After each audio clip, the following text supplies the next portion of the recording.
Boa noite a todos. Vamos então começar a 79ª sessão plenária ordinária do Conselho de Arquitetura e Urbanismo do Espírito Santo. Então, o quórum está completo hoje. Vamos então à execução do hino nacional brasileiro.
Então, agora a aprovação da pauta da última sessão plenária. Os conselheiros receberam a pauta por e-mail. Precisa ler ou a gente pode aprovar a pauta? Alguma consideração?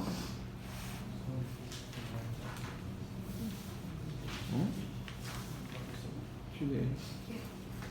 Não, vai te ler. A pauta está...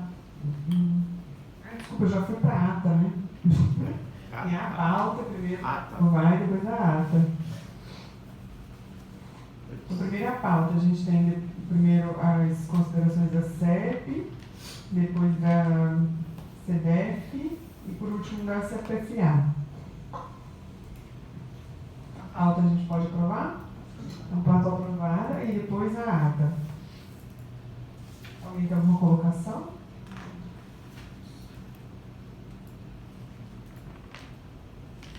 Quem aprova então a ata da última plenária, por favor? Aprovada então por unanimidade a ata.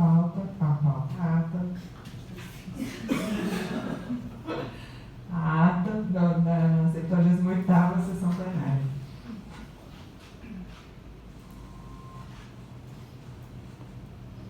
Bom, comunicações. Como comunicação, acho que é a mais importante que a gente tem em relação aos últimos eventos relacionados a 51, né? Eu acho que todo mundo meio que foi pego de surpresa, né? Eu acho até nós, presidentes, fomos pegos de surpresa. Na verdade, depois a gente chamou também o nosso conselheiro federal até a reunião do conselho diretor para explicar melhor o que estava acontecendo. Porque no último sábado a gente acordou com a notícia de que a 51 tinha sido revogada. Mas nada tinha sido falado para ninguém dos caos do F, né? Então a gente realmente não estava esperando isso. E depois eles colocaram que na verdade era uma questão mais parlamentar, né, de um evento que ia ter na Câmara, que eles achavam que ia ser uma decisão na Câmara muito negativa para a gente em relação a 51. Então eles decidiram revogar, na verdade partiu dos federais que se mobilizaram para pedir ao presidente que revogasse a 51. E assim ele fez a de referendo da plenária. E depois ocorreu a plenária uma semana depois. Essa plenária ela deveria confirmar ou não a de referendo, né? E como a pressão dos arquitetos foi tão grande em cima dessa revogação, sem muitas explicações, né, que inclusive trazia uma série de consequências internas no CAUF, porque várias das decisões das comissões são baseadas na 51. Né? Então a gente ia ficar com um gap aí dos processos sem saber como julgar, né? Quem é da CEP, né, sabe bem. Então as questões de fiscalização ficaram muito sem apoio. Então, por pressão dos vários estados, né, inclusive, e por os próprios conselheiros federais repensaram também a partir das críticas que receberam nas redes sociais, através de e-mail, né, dos arquitetos, né, perguntando. E então eles não aprovaram esse ad referendo. Então a 51 voltou, se reestabeleceu, né? E agora está todo mundo se mobilizando para reescrever o texto da 51. Existe um consenso de que o glossário da 51 está totalmente errado, porque na verdade é um glossário que ele entrou muito global. Na verdade ele não é um glossário ligado às atividades de arquitetura. Exemplo, patrimônio, coloca lá, patrimônio é as questões culturais, literárias, de história, não se atém às questões da arquitetura, quando fala de patrimônio. Então, realmente, ficou muito abrangente, né? Parece que realmente a gente está querendo cuidar de história, né? Ou de cultura, né? Quando não é, na verdade, né? Então, o glossário, realmente, existe uma unanimidade de que ele está errado, ele tem que ser refeito. Enquanto as atribuições que estão lá consideradas privativas, não, a gente considera que estão, na sua maioria, corretas, né? Com exceção de um ou outro tópico. Então, os presidentes, eles se organizaram para se reunirem ontem, no dia de ontem, em Belo Horizonte. Só que eu dou aula, não podia largar tudo para ir. Carol também tinha compromissos profissionais, não conseguiu ir. Mas também não tinha tanto, assim, razão de estar todo mundo presente, né? Alguns conselheiros já tinham discutido nos plenários de cada estado sobre a 51, já tinham feito alguma análise, já tinham alguma proposta. A gente não tinha se reunido ainda, então não teve nem condição de analisar essa questão, né? Foi tudo muito rápido. Né? Então, eles ontem, na verdade, não chegaram a um consenso, assim, que eu tenho notícia do que aconteceu na reunião de ontem, né? Eles não conseguiram chegar no texto final base. Porém, o que se avançou é que existe uma comissão de harmonização no CAUBR, que é uma comissão que está em contato com os outros conselhos. Né? Todos os conselhos que estavam criticando a 51, que eram principalmente o CONFEA, o ABD e esses dois conselhos, eles entraram em contato com outros conselhos para buscar apoio. De história,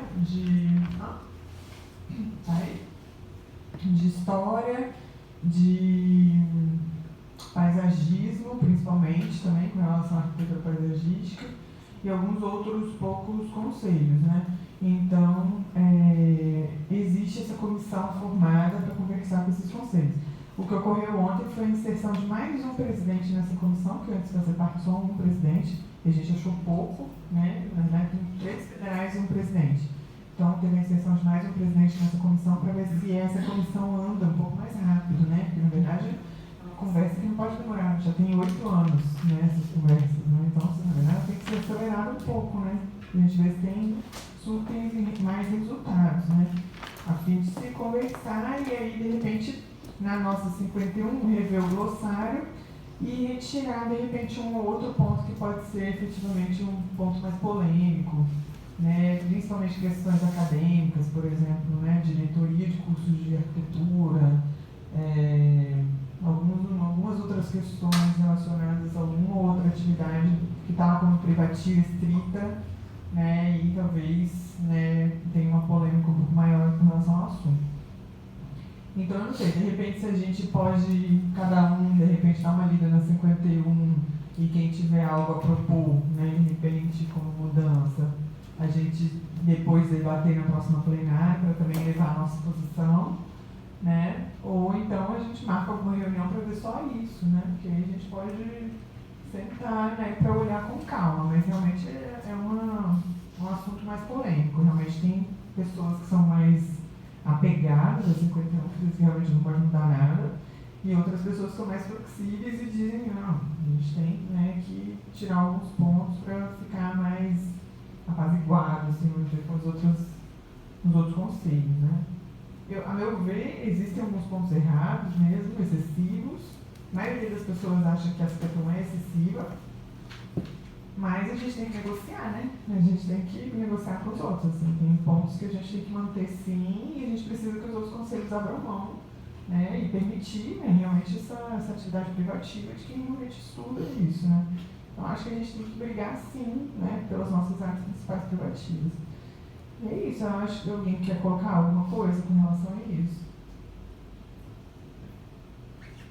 Acho que a gente pode marcar de, né, dar uma lida cada um por si, né, e depois de repente sentar e conversar na próxima plenária sobre o 51, ver se a gente tem algo a propor, né, de novo e tal. Mas efetivamente isso já vem sendo estudado em outros conselhos e aí a gente, né, eu acho que já abre a discussão. Ou então a gente pode trazer o texto deles também eu posso divulgar o texto que eles trouxeram, né, à tona, para vocês também lerem, né, e ver o que vocês acham também. E a gente vai, né, conversando sobre o assunto.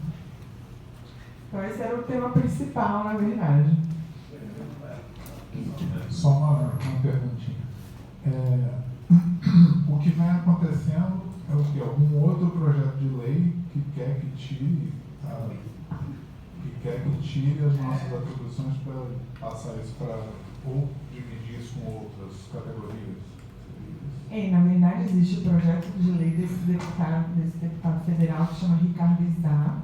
Ele tem, na verdade, uma ligação pessoal com o pessoal da ABD, não sei se a esposa dele é designer ou algo do tipo. Ele é, inclusive, o autor da lei dos designers. Né? Então, ele defende realmente claramente essa categoria profissional. Né? Então, ele criou a lei e ele veio forte defendendo essa restrição que a gente colocou para os designers. Né? Mas, na verdade, se você for olhar a lei deles também restringe. O que a gente restringe, a lei deles restringe também. Né? Na verdade, não está conflitante, né? Está no mesmo sentido. E então, ele entrou junto com a ABD, criou esse projeto de lei para poder anular a 51, para que ela seja realmente revogada, suspensa, eliminada, né? E também entrou com um outro projeto de lei para que tire da nossa lei mesmo, essas atribuições privativas que estão na nossa lei.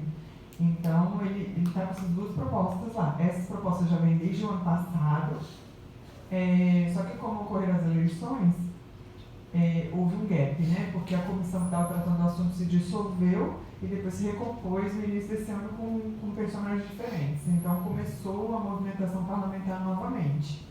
E o que aconteceu foi que dentro dessa comissão que está analisando essa PL, o relator é um deputado de Minas Gerais. E esse relator fez um voto favorável à lei do Izá, ao projeto de lei. Então, o CalBR entendeu que estava meio que perdendo a disputa. Então, estava preocupado, na verdade, com o desdobramento desse relato, né, do relator, porque geralmente é considerado realmente muito forte. Né? Como aqui, quando a gente faz relato de um processo, efetivamente a pessoa estudou, analisou, né? Então ela tem um voto muito forte, então eles estão preocupados com isso. E aí, mas na verdade não ia ser finalizado nessa semana, né? Então eu acho que ficou atropelando poucas coisas, né? Porque ainda tinha água para passar por baixo da ponte, só que o voto realmente do relator é muito forte, ia ser apresentado essa semana. No final das contas, nessa reunião de quarta-feira, eles nem colocaram em pauta o assunto. Mas havia o risco de ser colocado em pauta e ir para frente, né? Assim, então eles iam considerar uma derrota grande, assim, mas não ocorreu nada, né? Então por isso a 51 ainda está vigente, né? O adendo referendo não passou, mas nesse meio tempo a ABD estava cantando vitória, né? Que foram eles que tiveram essa vitória, né? A revogação da 51, né? Enfim. O mais bom foi isso, trabalhar nas redes sociais dos outros conselhos. Só uma dúvida aqui. Como é que funciona a nossa atribuição de fiscalização sobre esses outros profissionais que estão fora do campo? Né? Porque às vezes a gente cria uma atribuição exclusiva nossa, mas nosso alcance é até os arquitetos, e aí eu tenho essa dúvida. Ok, mesmo que a gente crie a restrição, qual é o procedimento que acontece no caso de uma atuação de um profissional fora do nosso conselho, em cima de uma atribuição dessa? quando a gente cria na resolução, é que o projeto de lei do ISAI, ele bate muito nessa tecla, né? Que, na verdade, a nossa lei diz claramente que o Conselho é quem deve estabelecer quais são as atribuições do arquiteto e as atribuições privativas, que só a gente pode fazer. A partir do momento que a lei fala que o Conselho pode fazer isso, então as resoluções têm força de lei. Então, se a resolução 51 diz que só o arquiteto pode fazer projeto de arquitetura, e o fiscal ele tem poder de polícia, então ele pode chegar para o outro profissional que está fazendo projeto de arquitetura sem ser registrado no Conselho e autuar, né, notificar, autuar, multar. Pode, porque está, né, apoiado na lei. Acontece que nem sempre isso vai a bom fim, né? Quem é notificado ou multado, às vezes entra na justiça. E aí na justiça a gente tem dois pareceres diferentes. A gente tem pareceres favoráveis, a 51 são vários, inclusive do STF, né? A gente tem vários pareceres favoráveis à aplicação da 51, porém tem algumas perdas também. Tem alguns juízes que entendem que não, que tem que ser uma resolução conjunta entre os conselhos para poder definir. Ou alguns que entendem que, por exemplo, o profissional que tem mais prerrogativas de atividade é o que poderia fazer mais apto a fazer aquela atividade. Então, por exemplo, como o CONFEA, né, o engenheiro, ele tem muito mais atividades na lista dele do que o arquiteto. Então, ele é o profissional, vamos dizer assim, mais apto para aquela atividade do que o arquiteto, porque ele tem mais atividades na lista dele. Parece estranho, mas algumas considerações, né, algumas decisões judiciais são nesse viés. Acaba que é judicializado. Foge da esfera administrativa, né? Não tem como. Foge da esfera administrativa. Administrativamente, a gente teria a prerrogativa de fazer essa fiscalização, tanto para leigos mesmo, que não tem formação nenhuma de curso superior, quanto a quem tem curso superior, mas outra profissão que atua na atividade proativa. Mas aí eles judicializam, aí sai da nossa esfera. E alguns dizem, não, teria que ter uma resolução conjunta. O que aconteceu foi, a maioria dos CAUs não tem feito uma fiscalização superativa nesse sentido, justamente por causa da judicialização desse processo, porque aí tem custas, né, e um custo administrativo muito grande do processo, e às vezes não, quase sempre os CAUs não têm força jurídica para poder ficar peitando isso, né, a não ser São Paulo, Rio Grande do Sul, né, que tem mais força jurídica, conseguem ir mais à frente, mas a gente, por exemplo, né, já tem problema pra caramba, não tinha. Criar mais uma montanha de processos talvez fosse difícil até de trabalhar. Outros casos, por exemplo, Piauí é um exemplo notável, ele foi à frente com a 51 firme e forte. Então ele começou a notificar engenheiros fazendo projeto de arquitetura, designers fazendo projeto de arquitetura, e eles seguiram muito à risca isso. E inclusive nós fomos, o CAU Rondônia foi auditado pelo TCU agora esse ano e CGU. E a CGU, ela parabenizou o CAU Piauí por estar seguindo a 51. Então, assim, a gente fica também sem saber muito bem, porque eles querem que a gente siga as resoluções e cumpra a função, mas ao mesmo tempo você tem outra esfera, né, da justiça que também não é sempre a favor. Então, fica aquela coisa.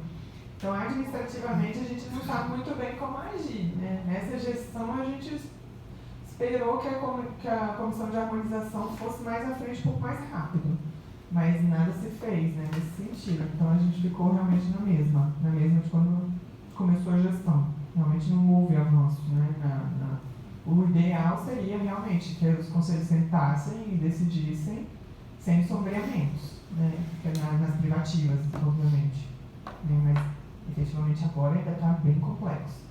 Muita gente me pergunta, mas e aí, engenheiro ainda pode fazer projeto de arquitetura? Pela resolução deles, pode. Pela nossa, não. Então, fica complicado. O ideal seria realmente a gente ter a resolução conjunta. Vamos aguardar essa comissão aí avançar, né, para ver se ela realmente consegue, né, essa resolução conjunta, que é uma questão mais política do que realmente administrativa.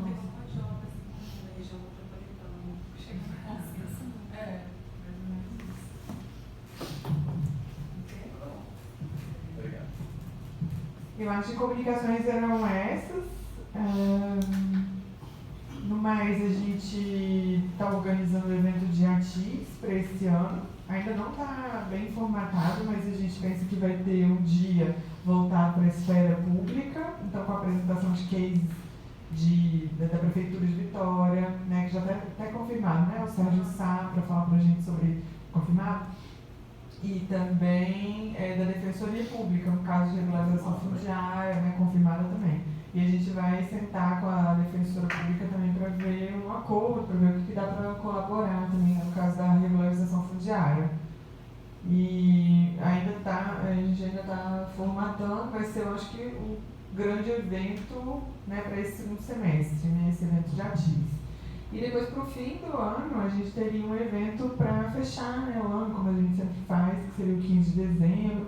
E aí a gente pensa numa campanha mais de valorização do arquiteto mesmo, que a gente também está formatando. Vamos ver quanto que a gente tem de dinheiro, né, para poder aplicar. Mas pensar numa coisa bem voltada para a sociedade mesmo, assim, bem visual, né, rádio, também os outdoors, os banners, a gente está vendo ainda como fazer, mas vai ser uma campanha legal também. Tem alguma comunicação, Carol? Alguém tem alguma comunicação? Não? Então a gente pode passar para a ordem do dia, né? E aí o primeiro ponto de pauta aí é a minuta de deliberação plenária, que é uma proposta do novo modelo de aporte do Fundo de Apoio. Isso aqui é uma coisa que eu estou trazendo porque eu estou fazendo parte lá do fundo da colegiado do Fundo de Apoio, né, de gestão do Fundo de Apoio. É um tema que eu já falei com vocês acho que várias vezes, né? A gente, não sei, André, se sabe bem o Fundo de Apoio. Lembrando, o Fundo de Apoio é aquele fundo que todos os estados pagam para poder sustentar os calos pequenos, né? Acontece que os calos médios, como o nosso, têm reclamado muito que os aportes têm sido muito pesados, né, para o CalBR, e a gente está ficando sem dinheiro para executar as nossas coisas, atividades, eventos. Então, foi uma organização desse centrão, né, bem forte, são 11 estados médios, né? No sentido de tentar reduzir esse aporte. A gente já conseguiu muita coisa, porque eu tinha dinheiro parado lá na conta, a gente conseguiu que eles devolvessem, então esse ano foram eliminados 2 boletos, a gente pagou já bem menos, mas o ano que vem retomaria. Então a gente entrou com uma proposta, na verdade, de que os calos intermediários saíssem desse fundo, porque realmente, assim, eles não recebem dinheiro, mas também não tem condição de fazer o aporte, porque senão ficam realmente naquela benguela ali. Enquanto os superavitários e o CalBR, para eles faz cosquinha, assim, o que eles pagam, realmente não faz tanta diferença.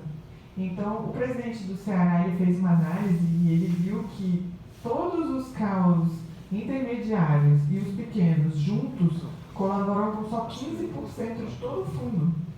Então, assim, 75% do fundo inteiro estão com os calos grandes e com o CalBR. E esses 15% sobram todo ano, né? Então, assim, realmente é quase que devolvido, quase todo. Então, na verdade, não tem muito porquê a gente ainda está colaborando se os maiores juntos conseguem sustentar. Então, veio uma proposta da CPFI e do CalBR para que os grandes e o BR assumissem essa conta. Só que aí os grandes não gostaram, porque eles falaram, mas porque, né, só os grandes, né, se somos todos estados iguais, né, e o presidente vai abrir mão de receita, aquelas histórias todas, né, para ser executivo, enfim, e também existe uma questão de que no CalBR está tendo superávit dentro do CalBR, né, e também existe uma outra história que o Confea, o CREA, eles colaboram com 15% para o Confea. Cada CREA colabora com 15% para o Confea.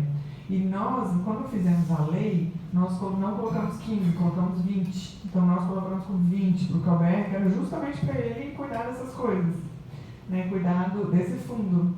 Só que aí ele reverteu e colocou, né, nos estados. Inclusive houve judicialização disso, desse repasse no início, né, e tal. Então, assim, como está sobrando dinheiro lá, né, então por que a gente, né, tem que pagar? Então, houve uma discussão se é polêmico, mas, enfim, os representantes dos estados, tanto dos pequenos quanto dos médios e dos superiores, fizeram essa proposta, que nós fizemos essa proposta no colegiado, e essa proposta venceu a votação, né, porque o colegiado ele é formado por 3 federais e 3 presidentes. Né? Nesse momento só estava um federal presente, os outros 2 estavam ausentes, e os 3 presidentes votaram a favor e um federal votou contra, e era justamente o nosso federal. Né? O Eduardo votou contra essa proposta, porque ele faz parte da CPFI do CalBR. Então a proposta, na verdade, considerando a proposta encaminhada pela conselheira Nádia Somec, membro substituto do colegiado gestor do Fundo de Apoio. A Nádia ela é suplente do Wilson, que é o coordenador do colegiado. O Wilson não estava, mas a Nádia também não estava. Ela estando na CPFI, ela analisou e fez essa proposta, né? Então, a respeito da forma de aporte do Fundo de Apoio, a qual previa o custeio do Fundo de Apoio pelos 6 CAUs de maior porte, considerando a proposta da presidente do CAU-ES, Liane Dessep, que eu fui como porta-voz dos intermediários, que eu represento os intermediários, representante dos CAUs de porte médio, a respeito da forma de aporte do Fundo de Apoio, a qual prevê a desobrigação de contribuição de aporte pelos CAUs intermediários, então a gente estava propondo sair, né? E considerando a proposta do presidente do CAU-RJ, Jefferson Salazar, representante dos CAUs de maior porte, a respeito da forma de aporte do Fundo de Apoio, a qual prevê o custeio integral do Fundo de Apoio pelo CalBR, né, porque ele não aceitou a proposta da Nádia, para a gente servia tanto uma quanto outra, né, mas para sermos mais, né, colegas, né, a gente apoiou o Jefferson, que não quis, obviamente, segurar isso. Então foi proposto, por 3 votos a favor e 1 contra do membro Eduardo Pasquinelli, acatar a proposta do presidente Jefferson Salazar, a qual prevê o custeio integral do Fundo de Apoio pelo CalBR, e encaminhar essa proposta à CPFI para apreciação e deliberação.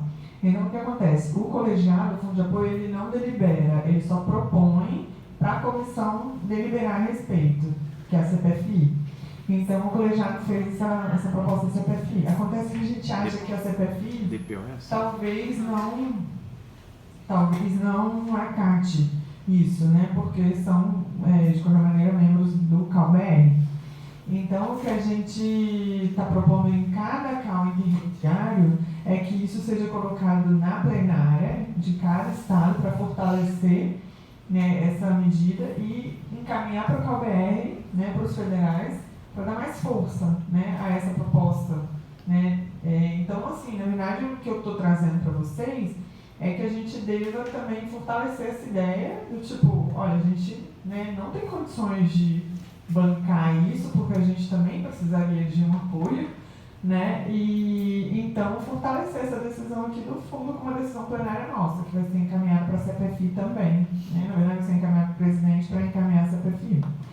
E aí a gente trouxe essa proposta, que ela está baseada nos outros estados que já estão fazendo isso, os outros intermediários. Então, o que a gente está propondo aqui é realmente confirmar essa nossa vontade de sair, né, desse fundo de apoio. Alguém quer colocar alguma coisa antes de ler a proposta? Não? Então, vamos lá.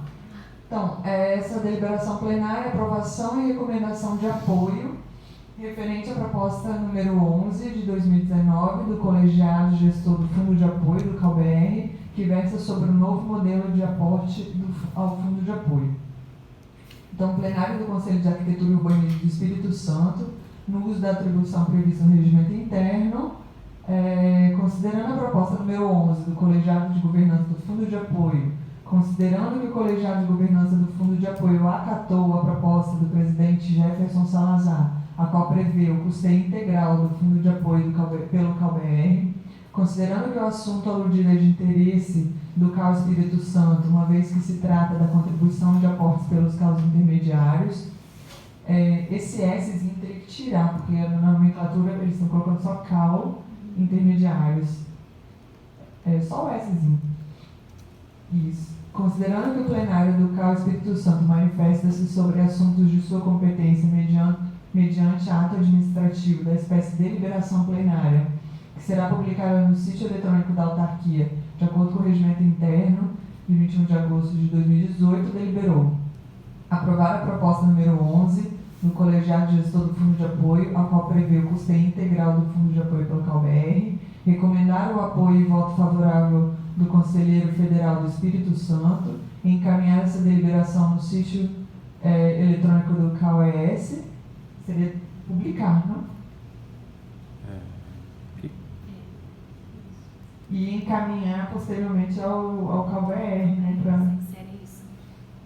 No caso da deliberação. E encaminhar para. Não, botou. Ponto 4.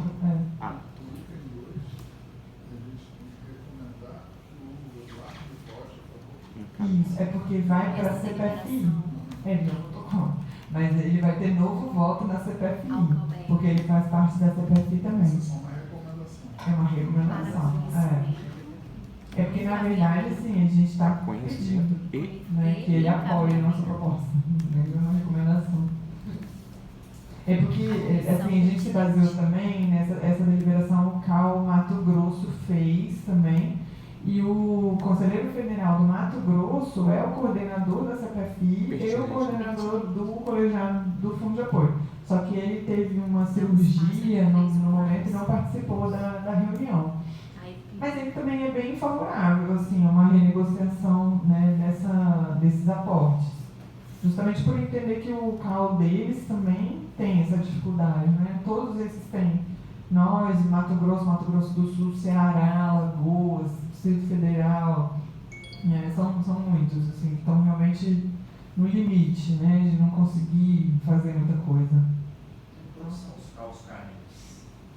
São 8 ou 9 agora.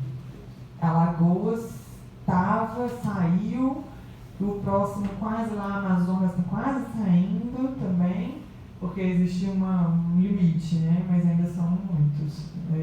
Basicamente toda a região norte, menos o Pará, e grande parte do Nordeste. Metade do Nordeste, né? Porque Pernambuco, Paraíba, Bahia são intermediários. Ceará é intermediário.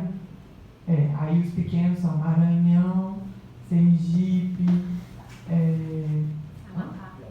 Piauí, Tocantins, Amapá, Acre, Rondônia, Roraima, Amazonas.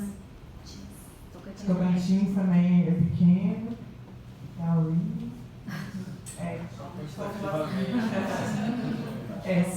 E os ricos são o Sul, né, do Paraná, Santa Catarina, Rio Grande do Sul, Minas Gerais, Rio de Janeiro, São Paulo e 6. Então são 6 grandes, 11 intermediários, faz as contas aí.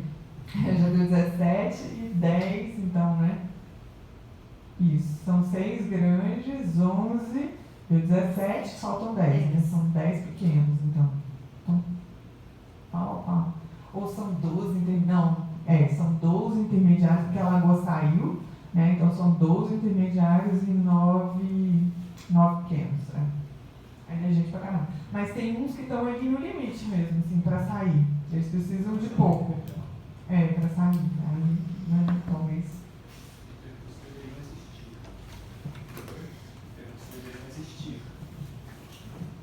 É efetivo o resultado da relação dos CAUs pequenos ou dos profissionais pequenos, né? Será que não existe um outro instrumento para o CAUBR assumir isso de outra forma? Né? Isso foi muito discutido na instituição do CAU, né? Porque, por exemplo, o CONFE, ele é regional, né? Então, assim, conselho regional, então não necessariamente tinha um agrupamento de alguns estados e tinha uma regional que agrupava alguns estados. Quando a nossa lei foi instituída, decidiu-se que seria cada UF um CAU, né? E aí isso trouxe um custo, realmente trouxe um custo que alguém tinha que arcar. Aí definiu-se que esse fundo de apoio seria nacional, todo mundo ali, inclusive os pequenos também contribuem para depois receber, né? Que eu acho uma coisa estranha. Mas assim, se rateou tudo, né, num percentual e eles contribuem e depois eles recebem. E a gente só contribui. Né? E os grandes contribuem, mas eles também querem ver resultado, né? Eles querem ver também os pequenos, tipo, trabalhando, usando bem o dinheiro, e às vezes o dinheiro não é tão bem gasto, né? O Piauí parece um exemplo, né? Sim, que trabalha bem, exatamente.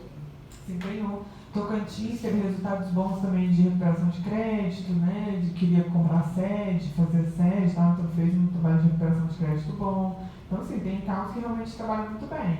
Outros que são muito pequenos que realmente nunca vão se sustentar. Tipo, Roraima tem 100 arquitetos. Assim, é um estado pequeno, mas realmente tem muito pouco arquiteto para sustentar uma estrutura administrativa, que é no mínimo 5 funcionários, né? Você bota atendimento, financeiro, administrativo, um fiscal e um técnico, né? E aí, realmente, 5 funcionários é uma estrutura. 130 arquitetos é muito pouco, né? Então você não consegue realmente sustentar. Aí pensou-se em estrutura compartilhada, mas ninguém quer abrir mão da própria estrutura, uma vez que montar. E também, uma vez que você faz o concurso para o funcionário, não tem como, já estabeleceu ali, né, um vínculo que não tem como tirar. Então, é isso. Então, a gente queria, eu tenho que botar em votação, né, na verdade, esse apoio aí à proposta que foi feita no colegiado. Então, por favor, quem aprova a deliberação, aprovar, então, por unanimidade. Vai mandar, então, para o CalBR. E aí a gente passa para o próximo ponto de pauta, que é a minuta de deliberação plenária pelo arquivamento do processo 205 de 2016, protocolo 96, 107 e 17. Eu passo então para a Poliana, que coordenou aí o processo. É relato, né? Ou deliberação certa? Esse PDF aqui. Esse processo teve um relato e voto que já passou pela plenária, que foi dado pela Daniela. Só que eu solicitei rever esse processo e eu, como coordenadora, decidi pelo arquivamento dele. Porque tinha vícios processuais, vários detalhes que não era para ter seguido em frente o processo.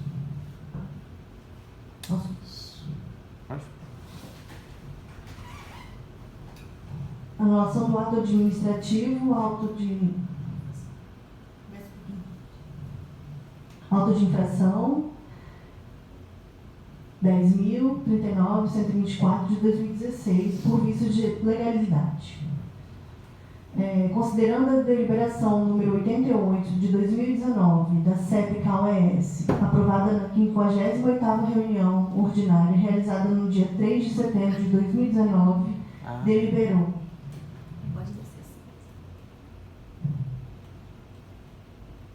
por anular o auto de infração, esse número aí, por vício de legalidade, com fulcro no artigo 20 da Lei número 12.378 de 2010, combinado com o artigo 53 da Lei número 9.784 de 1999, devolver o processo à CEP para cumprimento da comunicação determinada pelo artigo 25 da Resolução CalBR número 22 de 2012, encaminhar essa deliberação para publicação no sítio eletrônico do CAL-ES.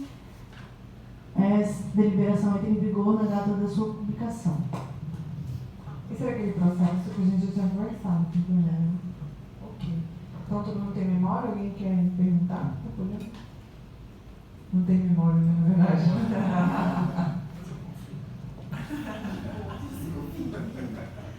Você quer explicação? O processo, deixa eu recapitular ele também. Tá aí a praça não, né? Tá. Ela tinha. Ela foi. Ela foi autuada por exercício legal. Ela tinha mais 3 colegas que estavam fazendo o ambiente com ela na casa por morar mais. Das 4, ela não teve o registro efetivado até a data do início da mostra, não. No início das obras. Quando ela foi fiscalizada, ela tinha um dia que tinha um registro efetivado.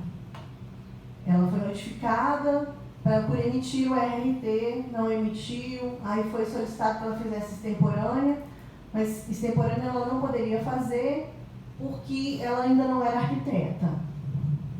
Então, teve vários vícios no processo que levaram a decisão de cancelar.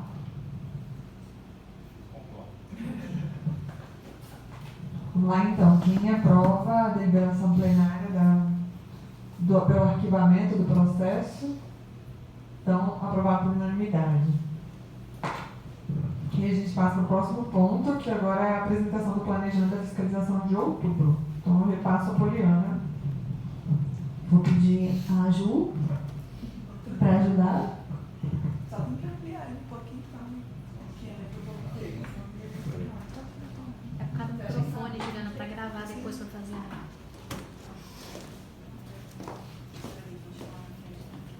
Fazer isso numa apresentação.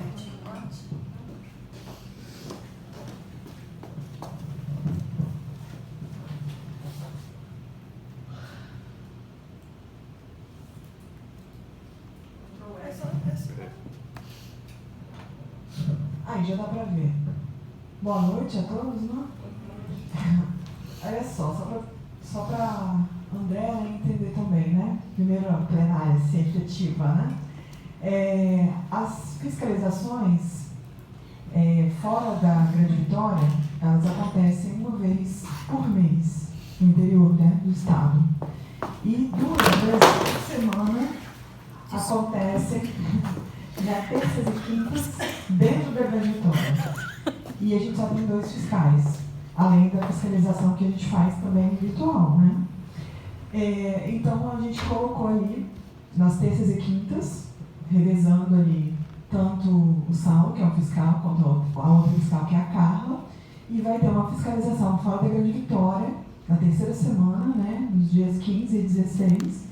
Essa fiscalização aí vai englobar Cachoeiro, né, e suas imediações. E é isso. A gente tem uma oficina que ali tá errado ali, né, de Belém não. Uma oficina também da CEP que vai acontecer em 7 e 8. Essa oficina vai ser em Porto Alegre. Mas é parte da oficina, uma reunião que vai ter da Comissão de Exercício Profissional, que vai ser resultado das oficinas de fiscalização, que na verdade está avaliando a resolução, né, que diz respeito aos atos fiscalizatórios.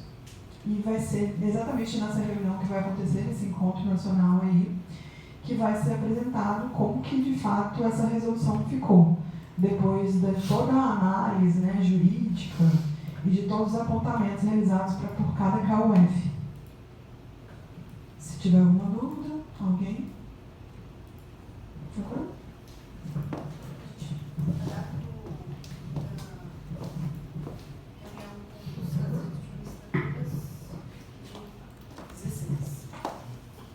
No dia 16, a gente vai ter uma reunião aqui com os administradores de condomínio para poder dar as orientações e entregar o manual que a gente preparou. Queria dar uma sugestão, se de repente, agora que a gente tem os manuais, né, a gente vai entregar para os administradores, mas eu acredito que muita gente aqui mora já em condomínio, né? Eu acho que se cada conselheiro levar uns 5 para casa, né? Eu botar no condomínio que eu trabalho, quem botar no condomínio que mora, né? A gente já começa também o trabalho, que trabalho, família, eu acho que a gente pode ajudar nessa divulgação. Em tese, a gente só vai lidar com essas administradoras de condomínios da Grande Vitória nesse primeiro momento, em função também do quantitativo que a gente tem aqui, a gente tem capacidade para isso.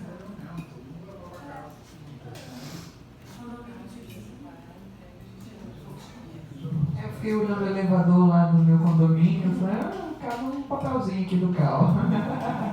Tem do cara que faz a manutenção do elevador, então ainda mais que o meu vizinho estava fazendo obra, deu uma pancada lá, arrebentou a minha parede também do meu lado, uma dor de cabeça danada. Né? Tem que ter um acompanhamento do condomínio, então.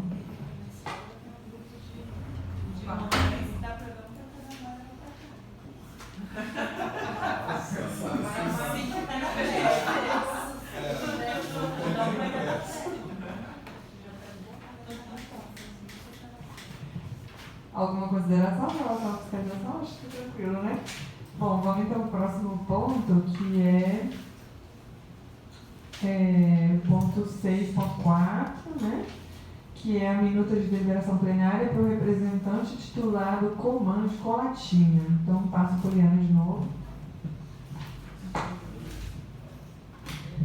Nós só tivemos uma candidata para essa. Foi enviado um comunicado para todos os arquitetos para ver quem tinha interesse de representar. A primeira vez ninguém se interessou.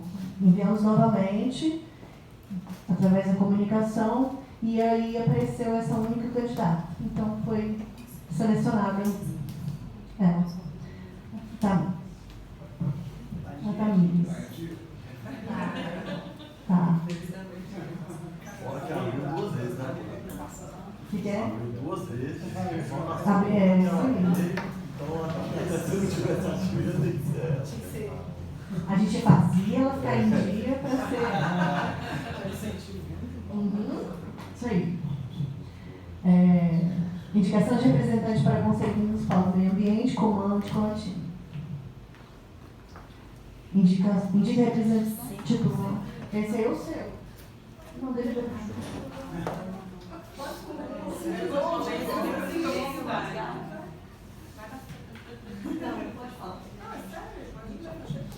Vai pro outro. É esse aqui?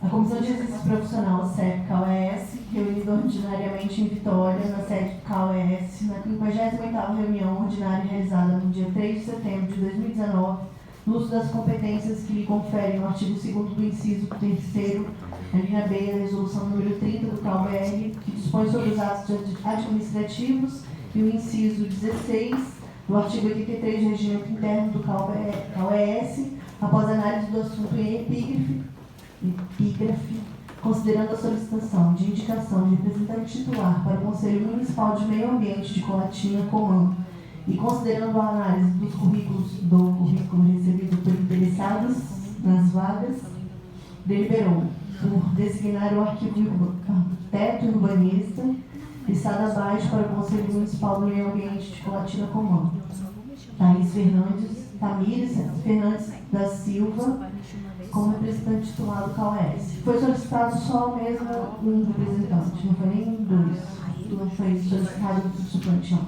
Foi desistência lá. A titular lá desistiu, renunciou ao cargo, e aí o conselho entrou em contato pedindo para restituir a vaga. Então, essa arquiteta, ela provavelmente não fica. O mandato dela é curto, né? Não vai ser um biênio inteiro, só para fechar o mandato. Perfeito. Então,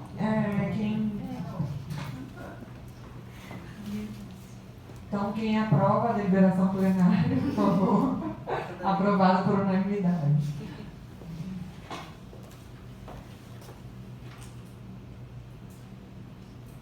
A CAU-BR dos Conselhos Federais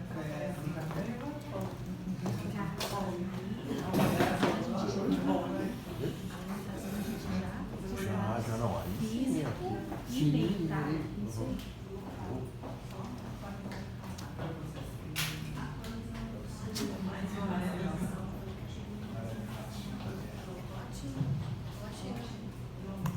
Vamos então agora para o ponto 6.5, que é a minuta de deliberação plenária, apresentação e aprovação do relato e voto do processo da CEP número 214. Então eu passo agora para o conselheiro relator João Marcelo. João Marcelo, rapidinho, só para a gente corrigir uma coisa. É porque eu falei que a fiscalização era cachoeira e mediações, eu confundi, é Colatina e mediações. Eu falei.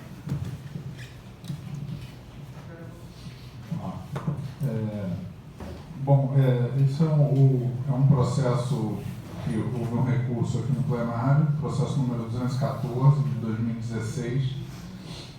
O interessado é a Social Urbana Consultoria, e o assunto é a ausência de registro. Eu vou ler o relatório e o voto. Acho que é mais fácil do que explicar assim, o que é o processo, mas eu vou tentar falando mais rápido e pulando aqui. Trata-se de recurso ao plenário nos autos do processo de fiscalização em epígrafe, em que a pessoa jurídica Social Urbana Consultoria Limitada, ME, foi notificada e autuada por possuir em suas atividades econômicas o serviço de arquitetura, sem possuir registro junto ao CAL. Houve uma notificação preventiva, que foi recebida em 21/10 de 2016, em face da não regularização do fato gerador, o agente da fiscalização lavrou o auto de infração, que foi recebido pela interessada em 14 de novembro de 2016. A empresa apresentou defesa, a CEP, em 24/11. Em 18/12, a CEP deliberou pela manutenção do auto de infração. A interessada foi intimada da decisão em 6 de março de 2019 e apresentou o presente recurso em plenário, em 29 de março do nosso ano. O processo foi distribuído a mim na última plenária. Esse é o relatório. Bom, do conhecimento do recurso. Verifica-se que o presente recurso foi interposto pela senhora Tereza Cristina de Menezes Romero Teixeira, sócia da empresa, bem como foi respeitado o lapso temporal de 30 dias determinado pelo artigo 20, parágrafo 1º da Resolução 22.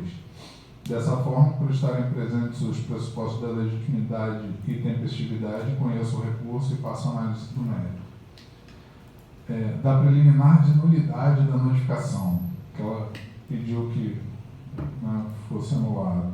Em seu recurso, preliminarmente, a recorrente arguiu a nulidade da notificação, alegando que a mesma foi recebida por pessoa desconhecida, tanto do condomínio quanto da empresa, ressaltando que, ainda que o recebedor trabalhasse para o condomínio, mesmo seria incompetente para receber a notificação, uma vez que as correspondências são entregues e recebidas nas próprias salas dos condôminos.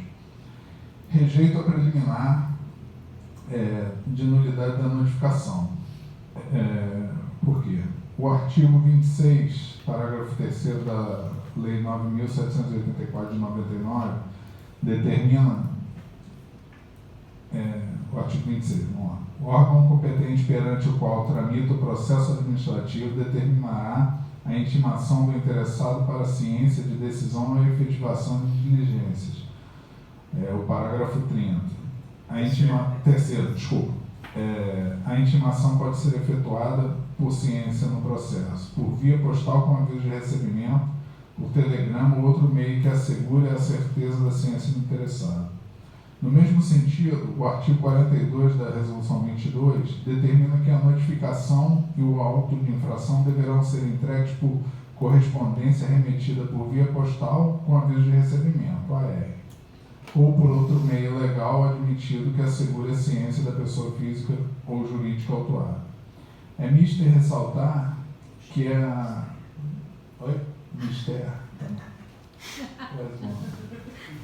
ressaltar que a recorrente não apresentou qualquer documento que corroborasse sua tese de nulidade, não bastando como prova apta a desconstituir a regularidade da notificação, a simples alegação de que fora recebida por pessoa sem vínculo com o condomínio.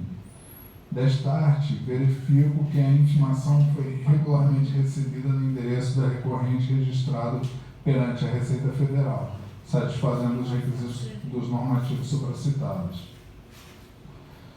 Do mérito. No mérito, a recorrente nega a prática do fato gerador descrito no artigo 7º da Lei 12.378 de 2010, argumentando que a empresa não realizou atos privativos nem se apresentou como empresa atuante em arquitetura e urbanismo. Quanto ao mérito, nenhuma razão assiste à recorrente. O auto de infração consigna que foi constatado, através de sites de busca, que a recorrente possuía serviço de arquitetura como atividade principal registrada perante a Receita Federal, sem o devido e respectivo registro neste conselho. Assim sendo, a recorrente foi autuada por infração às disposições contidas no artigo 7º da Lei 12.378 e no inciso 10º do artigo 35 da Resolução 22, abaixo discriminado. E aí descreve as questões de que não se pode exercer a atividade privativa, e sendo que assim, não vou ler isso tudo, mas o fato é que a atividade principal da empresa, embora ela alegue que não atue como arquiteto, a atividade principal da empresa é a de serviços de arquitetura, fora outras que ela atua, mas e aí, não é o fato dela não se apresentar como uma empresa de arquitetura. A empresa por si só já se caracteriza dessa forma. Então esse foi o meu entendimento do processo. Vamos lá. Bom, a resolução do CAU-BR, número 28 de 2012, que trata do registro de pessoa jurídica no CAU, assim estabelece.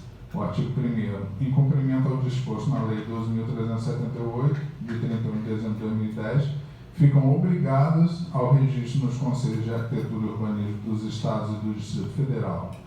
1. As pessoas jurídicas que tenham por objetivo social o exercício de atividades profissionais privativas de arquitetos e urbanistas. Desta forma, à época do fato fiscalizado, a atividade da pessoa jurídica recorrente envolvia serviços de arquitetura, conforme descrito no CNPJ, o que tornava obrigatório o respectivo registro nesse conselho profissional. Portanto, o auto de infração foi constituído de forma regular, pois observou os requisitos previstos no artigo 16 e foi lavrado após o transcurso do prazo da notificação preventiva, sem que a parte interessada tenha efetivado a regularização da situação averiguada. Por sua vez, observa-se que a multa foi aplicada corretamente, tendo em vista que, verificada a situação de irregularidade, foram respeitados os limites fixados no artigo 35 da Resolução 22. Então, não vou ler aqui. Por fim, faz-se importante mencionar que a regularização da situação após a lavratura do auto de infração não exime a parte autuada das cominações legais, mas exime a eventual reincidência pela continuidade da irregularidade, nos termos do parágrafo 2º do artigo 16 da Resolução 22, que diz que, depois de lavrado o auto de infração, a regularização da situação não exime a pessoa física ou jurídica das cominações legais. Por seu turno, o artigo 36, 5, que é isso? Não sei, da resolução. 36, inciso 5. Ligado. Determina que a multa seja aplicada de forma proporcional quando se verificar a eliminação do fato gerador. Artigo 36. Ressalvada a hipótese do inciso 4º do artigo anterior, as multas serão aplicadas proporcionalmente à gravidade da infração cometida, observados os seguintes critérios. A regularização da situação com a consequente eliminação do fato gerador do auto de infração. Concluindo, desse modo, conheço do recurso e nego-lhe provimento, com o fito de manter o auto de infração, número tal, e a multa imposta por meio deste, aplicada em seu valor mínimo em razão da eliminação do fato gerador pela alteração contratual promovida pela recorrente. Esse é o meu voto. Ou seja, ela fez a alteração contratual e retirou a arquitetura. Ela é uma arquiteta, inclusive registrada no conselho, mas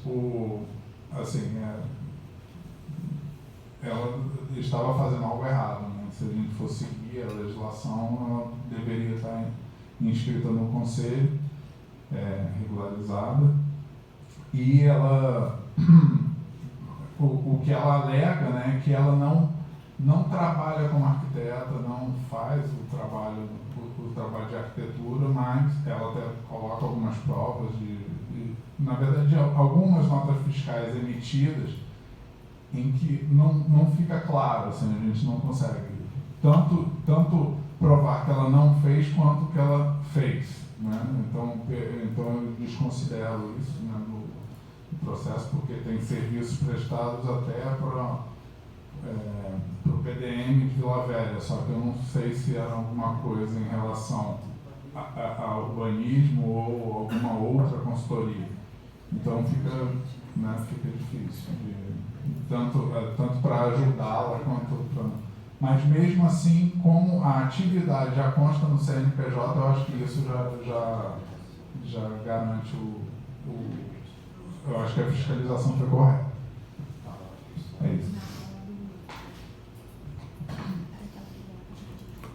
Perfeito. Então, isso foi uma defesa apresentada ao plenário, né? O João relatou. Então, agora o plenário decide se acompanhar o voto do João ou não, né? Ela já tinha sido, dentro da série, já tinha sido feito um relato do Renzo, e ela recorreu. Que é a última instância aqui dentro, né? De recurso. A gente tem a deliberação aí para provar um relato. Então, a deliberação plenária que aprova o relatório e voto. Pode tirar esse aqui, por favor? Negando provimento ao recurso. Então, o plenário do CAU Espírito Santo, no uso da sua atribuição, deliberou por aprovar o voto do conselheiro relator João Marcelo de Souza Moreira, que negou provimento ao recurso e manteve o auto de infração e a multa combinada. Devolver o processo à CEP para cumprimento da comunicação determinada pelo artigo 25 da Resolução do CAU-BR 22 de 2012 e envio do boleto com o valor da multa. Publicar essa deliberação no sítio eletrônico CAU Espírito Santo. E essa deliberação entra em vigor a partir da data de sua publicação. Então, por favor, os conselheiros que aprovam e acompanhando o relatório do conselheiro, estão aprovados por unanimidade. E aí a gente passa agora para o ponto 6.6 da nossa pauta, que é o relato das atividades mensais da Comissão de Exercício Profissional. Então, eu passo de novo para a Poliana. Além dos itens que a gente já passou ali, de aprovação de um representante, no conselho e outros processos, nós tivemos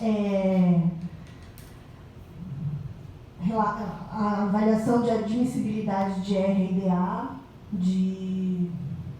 não tem o nome da pessoa aqui, eu não consigo lembrar agora.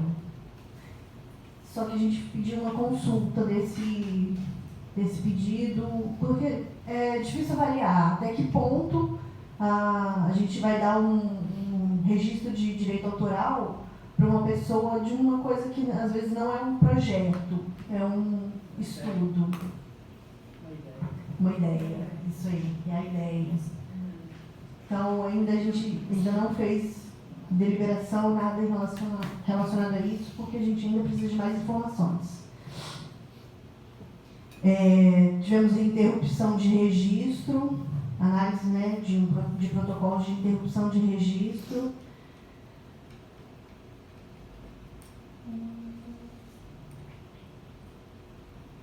O resto está listado aí. Não tivemos a reunião que teríamos hoje por falta de quórum, onde a gente analisaria os nossos processos, né, de lados e votos. Então, a gente vai marcar uma nova reunião. Obrigada, Paulo. Só para complementar a minha comunicação, chegou agora aqui a mensagem da Luciana Rufino, que é assessora parlamentar do CAU-BR, entrou em consulta pública a resolução 51. Então, na verdade, a gente pode fazer a conversa aqui, ou cada um pode também fazer a contribuição na própria consulta pública que o CAU-BR está abrindo. Então, para quem está...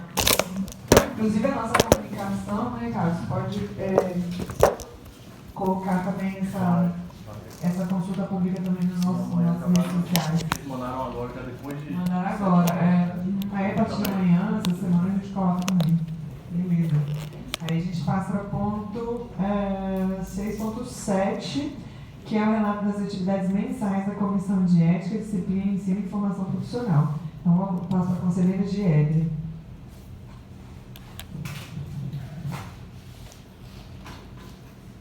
Boa noite.